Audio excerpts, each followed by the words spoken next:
Mexico is, I think, the most attractive first place that people from North America are going to dip their toe into. If you decide to go on the expat adventure, there's a very high probability that you're going to end up at least passing through Mexico or spending some amount of time there because it is, as one of my newsletter friends puts it, America light.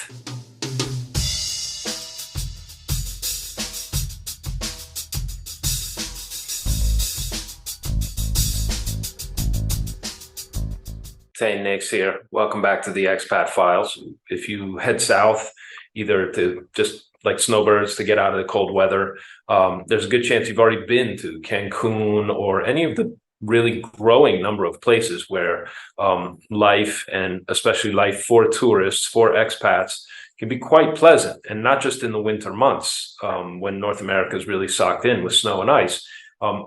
I like Mexico. I've been through Mexico many, many years now, over 25 years, coming and going through Mexico, sometimes on my way to Central America, sometimes as a destination by itself. I did some really hardcore backpacking through Mexico back in 96, 97 time frame.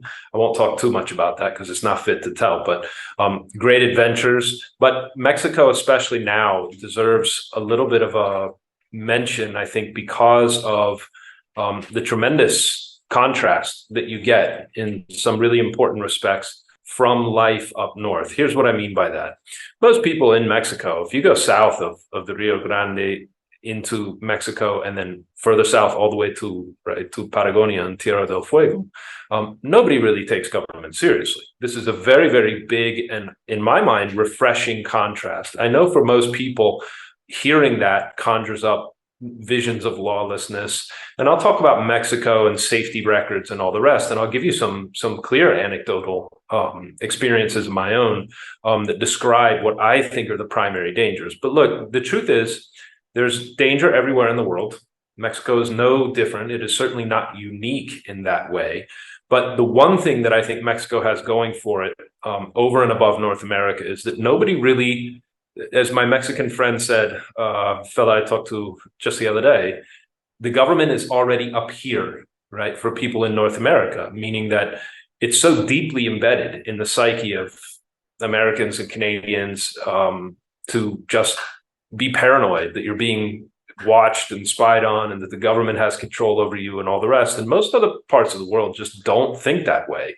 They don't believe that the government is everywhere in their lives or should be, or that, right, that's even something that's coming for them, right? They're mostly, which may be a type of obliviousness, but in general, in these other parts of the world that are less developed, there's just not as much government presence. Now, can that be a problem? Well, everybody knows that there is gang violence, right? Cities like Guadalajara, all the big cities, really, León, places that you and I probably would not go anyhow, right, are certainly prone to all kinds of gang violence and sort of, but it's gang on gang violence, right? It's not necessarily something that you and I have to be concerned about. And this is the first point to understand about safety pretty much anywhere, but not just Mexico, but pretty much anywhere. Obviously, there are parts of Chicago that you would not visit, right? If you have no reason to be, back in my day when I lived in Chicago, like, and I know Cabrini Green, I believe, is cleaned up now a little bit since it's so close to downtown, right? But there's places you would not go. You don't go to the projects, or you don't drive through the South Side looking for crack and prostitutes. You just don't do that, right? There's no reason that you would be in certain areas of certain cities. It's no different in North America if you stop and really think about it. And so the likelihood of you being stuck in some place that's truly dangerous in a country like Mexico is very, very remote. Unless you're actually doing something that you shouldn't be doing, you're up to no good, you're competing with drug dealers by smuggling your own product in or something of this nature, there's no reason to think that you're going to get caught up in that. Now, could you get caught up in it? Yeah, it's possible. It's possible to get hit by lightning statistically as well. But the idea that most of the places that you're going to go, whether it's in Mexico City, in Polanco, in Roma Norte, in some of the really, really nice areas, well, you're as safe there as you're going to be on any, in like a small town in Vermont, you're just not going to run into problems in areas where you and I are likely to go. You're going to go to areas where there's upper good income kind of people and families and tourists and expats and businesses and all kinds of things that are designed in catering for you. So with that as an introduction, let me just talk about two of the most important places I think you should know about, especially if you want to, well, several places that you might check out if you're interested in visiting Mexico. And if you do decide to dip your toe into the waters of the expat adventure, but also for real estate investors. I'll talk about two specific places in particular. First of all, I have a lot of familiarity with the Riviera Maya. This is the area from Cancun through Playa del Carmen to the south on that Caribbean side, and then really, in a sense, terminating in Tulum. It may continue to grow south, but probably not very far. But these three major centers, if you will. Cancun is very developed. It's still pleasant, and it still has reasonable prices, believe it or not. Mexico is so cheap by comparison that even Cancun, which has been around for a long time and is really highly developed, has some really good deals. You can get like beachfront stuff and really live on they have a kind of the way the city is made. It's a big loop around a lagoon, and so the traffic's horrific, right? I almost said high tide during rush hour. But that stretch there where all the really high-end properties are, you can still get them if you want to fight that kind of traffic. And it is pleasant, right? There's no question. There's a nice vibe to Cancun. It's very high-end living, feels like to me, beach living. If you go a little further south, Playa del Carmen is also still very nice. It's still very affordable. There's good investment opportunities there. I know a lot of different developers. If you're interested, reach out to me on the email below. And then further still, in the really developing and the really booming part of the Riviera Maya now is Tulum.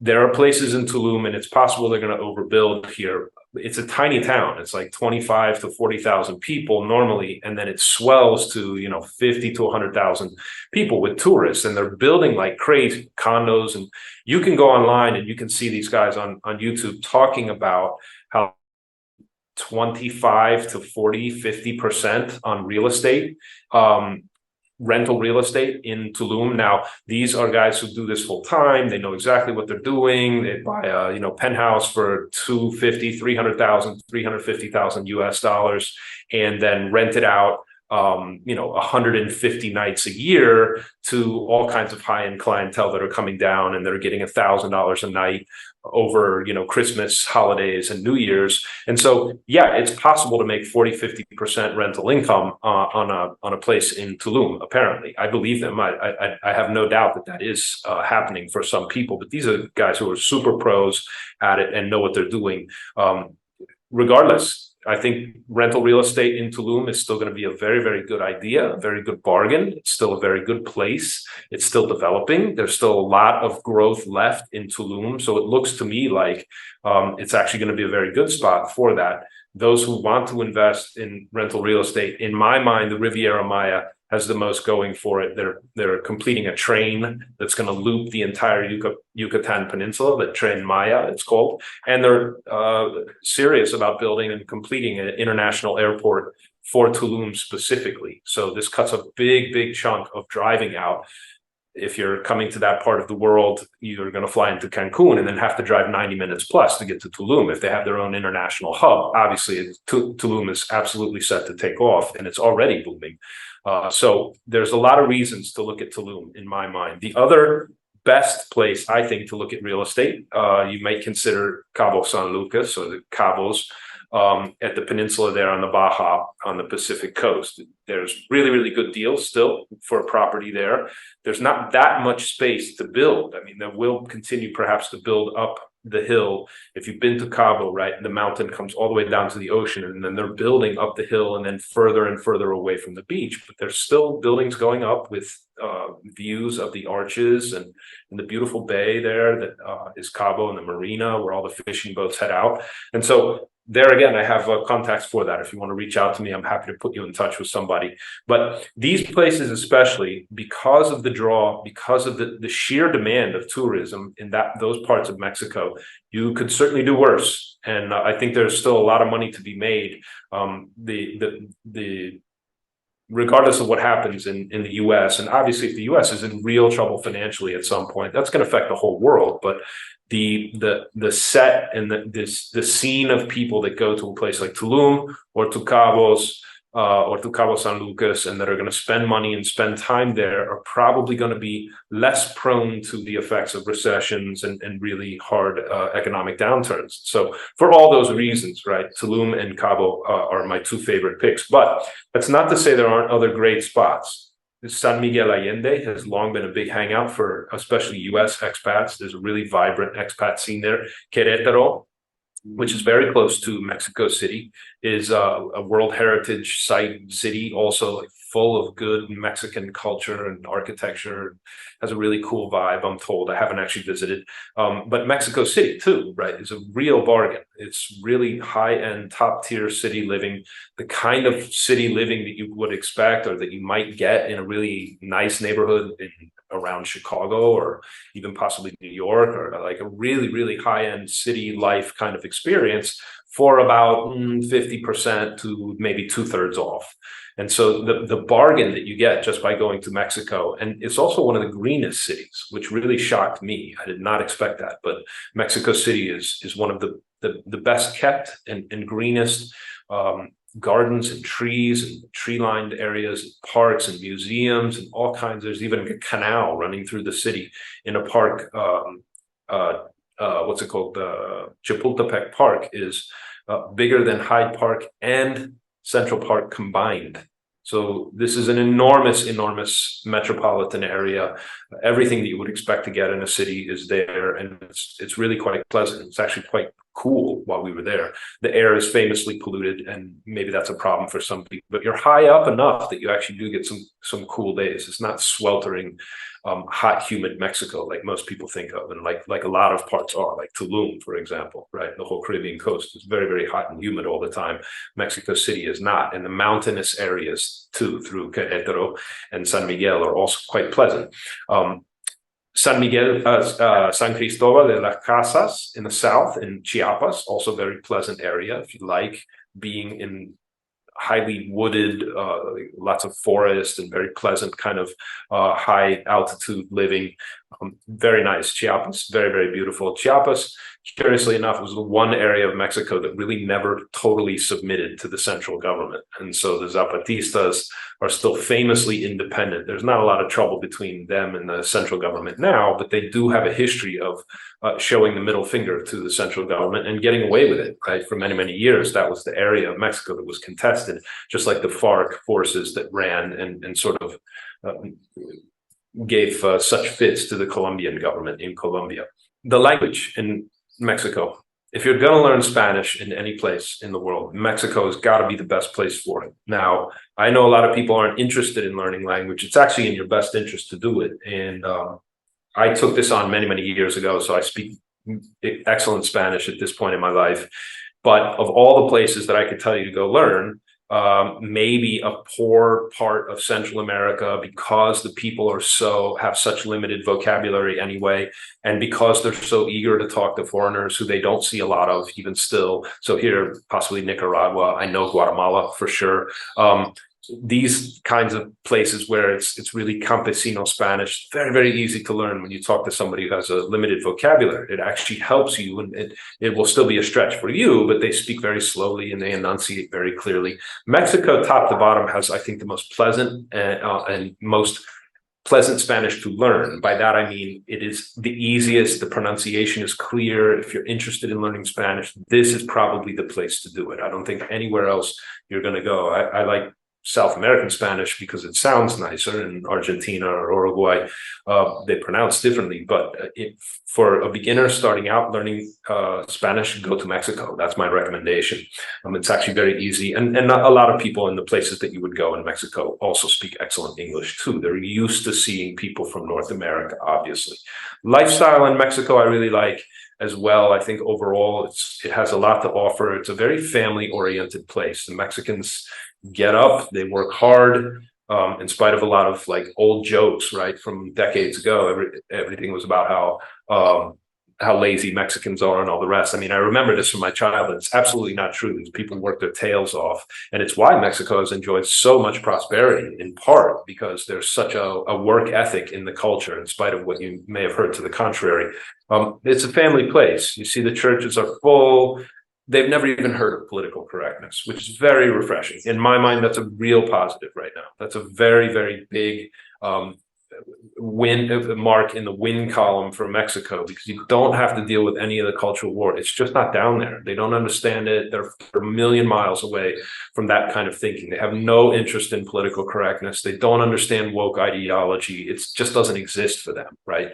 And I'm not saying that there's not, obviously there's all kinds of places for gays and lesbians and people to hang out. They're basically unmolested. You're perfectly free, like you are in most places in the world, to go find your little tribe of people and do your thing. But they don't have the sort of the tension of constant belligerence and the sort of bickering and badgering that you see up north, where people are always at each other's throats about what is or isn't the right way to live. It just doesn't exist in Mexico, which to me is very refreshing. I like it. When I get down there, I actually feel quite free. To be honest, I feel very free. Now, the issue of safety that always comes up anytime somebody asks about Mexico, it's important to understand. Okay, I already talked about the likelihood of just random violence. It exists. It's not that there's plenty of guns in Mexico, and there's organized crime. A quick word about cartels, drug cartels, and organized crime. For all the bad press that they get, here's the benefit of organized crime. They actually do act as a kind of buffer and rebuttal, if you will, obstacle to the central government. And so, for example, during the lockdown years in 2020, 21, et cetera, Mexico remained open. Why? Because they couldn't close it down. That's why. And so I have friends. I talked to a person who opened a business in the Riviera Maya in Playa del Carmen. And sure enough, if you open a business of a certain size, right, that's going to do a certain amount of revenue in a certain part of town, you're going to get a visit from the mob, right? And they come to you and they say, welcome to our neighborhood, and we're your new business partners. And right, you basically agree to that because you don't have much of a choice. But and so it's an old style kind of protection racket, if you will, right? I don't know what terms that operates on, but they expect you to obviously play along, and obviously people who are there are playing along.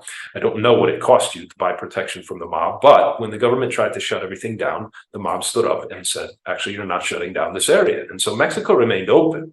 I don't know how much truth there is to that for various parts. I saw lots of people wearing masks. There was all kinds of people still give you a hard time if you went into a shopping mall without a mask and all the rest. But that level of fear was everywhere in the world that I'm aware of. But it wasn't the case that you had to be out, like locked in your room or stuck inside your house or anything else. Basically, the entire country still remained open, and out of politeness, it was probably the right thing to do to wear masks. I didn't always do it, I confess, and I got some dirty looks. But also you were free to do whatever you wanted to do. And so that organized crime exists in Mexico is not a pure net negative. It is, of course, not our business. It doesn't make any difference to me what other people are doing. And if gang bangers want to shoot each other and kill each other, well, then let's all try to stay out of the way, because you're not going to be able to control that anyway. Nobody's figured out a way to put a stop to that. There's obviously a market for the product that they create. Most of that market's in North America. And so that's the situation there. But with respect to just not having a government that can just roll over everybody and do whatever they want all the time, no matter what, with no obstacles and no pushback, in my mind, right, that's a big thing in Mexico's favor. Now, there's an aspect to justice, if you will, in Mexico, extrajudicial kind of settlements. And what I'm talking about here is, in addition to whatever normal dangers exist in any society. And just for a reference point, my wife and I went to Merida for the birth of our son. And my son was born in the Yucatan. Merida is kind of no-fly zone for any kind of violence in Mexico. Doesn't mean that there's no violence, but right, it's the gangs all agree and the cartels all agree that this is the one area everybody's off limits. Families are off limits. Like, no, they don't want any nonsense up there. The murder rate in Merida is roughly equal to Wyoming in the United States. And Wyoming is not widely regarded as a murder capital of either the U.S. or the world. I think the murder rate in Wyoming is 3.1 per 100,000. In Merida, it's slightly higher. It's like 3.5, 3.7, I think is the latest figure, somewhere around there. So it's not the case that every place in Mexico has dangerous random violence. It's not true, right? It's certainly not true if you're minding your own business and not up to no good and not doing things and going places that you shouldn't. But it's also true that it's very possible for you to run into a situation where you have to buy your way out. Now, I'm not suggesting that you should, and I'm not suggesting that bribing officials is the way to go, but I am saying, like, on several occasions, and this was long ago in my youth, there are situations where, and this is the kind of corruption, I know this runs very contrary to anything that we think is good and true in North America, US and Canada, but it is true that because cops work on very, very low salaries, don't make a lot of money, right, from the government, that very often you can just take care of things, right, and get your way out of situations. I had pulled over to the side of the road to relieve myself and ended up paying a $20 fine on the spot. I also had a problem where my license was stolen after I had driven through, and I needed to get the vehicle out of Mexico. So I was able to get myself out of that. Very, very easy thing to do. Is that bad? Is that wrong? Is that immoral? Well, I'll let you be the judge of that. But the kind of corruption that says you can actually get your way out of difficult situations on the spot for a little bit of cash and a smile, right? And that has to be done a certain way. I'm not here. This is not a master class on bribing cops. What I'm saying is there is a type of corruption that actually works in Mexico, and it works in your favor. So hooray, right? Because the flip side of that coin in North America is there's tremendous corruption inside the government. But you and I have no ability to influence that. It does not help us. It is not good for us. It is not a good thing that that's happening in North America, and you have no ability to influence it in your favor, right? There's actual people who are in our representative democracy, if it really is a democracy, in our representative government, supposedly representing people in North America who are actually bought and paid for by foreign influence. This is not a secret, right? There's a lot of this going on, and it's why you look, the very idea of, hey, let's put America first is a really controversial idea. Right? There's all kinds of people in the government who are really appalled and afraid of that kind of agenda because, right, they're all being paid by foreign influences to have an effect on our government. Right? There's nothing less representative about any kind of government setup than that. And so my point here is the kind of corruption that you run into in Mexico is actually a good thing, or it can be a good thing because it can work in your favor. My feeling is Mexico is really a top destination. It's not far from North America, so that's convenient, but it's not far from North America, which could be a problem if there's real trouble in the US, especially. What does that do? I mean, how does that shake out for Mexico? Mostly Mexico has chosen to go its own direction. It's applied to be a member of BRICS. They're a big manufacturing base. Mexico, even though the oil fields are running out, still produces a lot of petroleum, so they have some energy independence. A friend of mine points out that there really is no security without any energy independence, and this is true.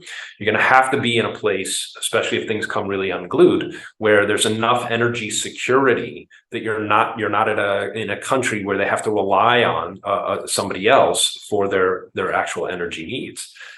This could be a big problem for a lot of parts of the world. So Mexico is not in that situation. Obviously, beautiful beaches, beautiful places, great food, a really vibrant culture. I mean, when you're in Mexico, you know you're in Mexico. The music and the dress and the whole thing. If you get down to Fifth Ave in Playa del Carmen at around midnight, well, maybe a little earlier than midnight. It's just wild. It's just wild during high season, and a really vibrant, fun place. Great restaurants. Mexico City has so many good restaurants. You couldn't possibly visit them in 10 lifetimes. And some of the food is really, really outstanding. And so Overall, I think Mexico is a top destination for anybody looking to have the expat adventure and to really get out and sort of see what else the world has for you. It's easy to dip your toe in Mexico, and I've given you a bunch of different locations, but there's far more, right? It's a big country. There's a lot of places to go and a lot of things to see. So I hope you'll check it out. That's enough out of me. If you like the content, please subscribe. If you want to send me an email, you can get to me at expatfiles@gmail.com or tane@expatfiles.org. And that's enough out of me. I'll talk to you again in another segment. Thanks very much.